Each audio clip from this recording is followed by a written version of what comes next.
नमस्कार शेतकरी मित्रांनो, 7, 8 आणि 9 ऑगस्ट रोजी राज्यात मोठा मुसळधार पाऊस हा होणार आहे। वादळी वाऱ्यासह आणि विजांच्या कडकडाटासह मोठा जोरदार पाऊस आपल्याला 7, 8, 9 ऑगस्ट रोजी महाराष्ट्रातील बहुतांश जिल्ह्यांमध्ये झालेला पाहायला मिळणार आहे मित्रांनो।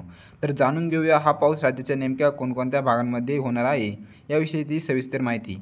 पण त्यापूर्वी एक छोटीशी विनंती करतो की दररोज हवामान अंदाज पाहण्यासाठी आपल्या शेती हवामान अंदाज या यूट्यूब चॅनलला सबस्क्राईब नक्की करा। तर मित्रांनो, राज्यातील पावसाची उघडीप आता संपणार आहे। लवकरच महाराष्ट्रात पुन्हा एकदा जोरदार पावसाला सुरुवात होणार आहे, त्यामुळे व्हिडिओ पूर्ण बघा, कुठेही स्किप न करता। माहिती अतिशय महत्त्वपूर्ण आहे। तर शेतकरी मित्रांनो, 7, 8, 9 ऑगस्ट रोजी या तारखेच्या दरम्यान आपल्याला संपूर्ण मराठवाड्यात नांदेड, हिंगोली, परभणी, बीड, लातूर, धाराशिव या भागात मोठा मुसळधार पाऊस झालेला पाहायला मिळणार आहे। छत्रपती संभाजीनगर आणि जालन्याच्या भागात मात्र स्थानिक वातावरण तयार होऊन हलका ते मध्यम स्वरूपाचा पाऊस ढगाळ वातावरणासह आपल्याला पाहायला मिळणार आहे। तसेच मध्य महाराष्ट्रात देखील पुणे, सातारा, सांगली, कोल्हापूर, सोलापूर, नगरच्या भागात देखील आपल्याला जोरदार पाऊस 7, 8, 9 ऑगस्ट रोजी झालेला पाहायला मिळणार आहे। कोकणात मात्र मुंबई, ठाणे, पालघर, रत्नागिरी, रायगड, सिंधुदुर्ग आणि तसेच कोकण पट्ट्याच्या इतरही आसपासच्या भागांमध्ये मोठी अतिवृष्टी 7 ऑगस्ट ते 15 ऑगस्ट पर्यंत आपल्याला पाहायला मिळणार आहे मित्रांनो। उत्तर महाराष्ट्रात मध्यम ते जोरदार स्वरूपाचा पाऊस 7, 8 आणि 9 ऑगस्ट रोजी झालेला आपल्याला पाहायला मिळणार आहे। यामध्ये नाशिक, मालेगाव, नंदुरबार, धुळे, जळगाव,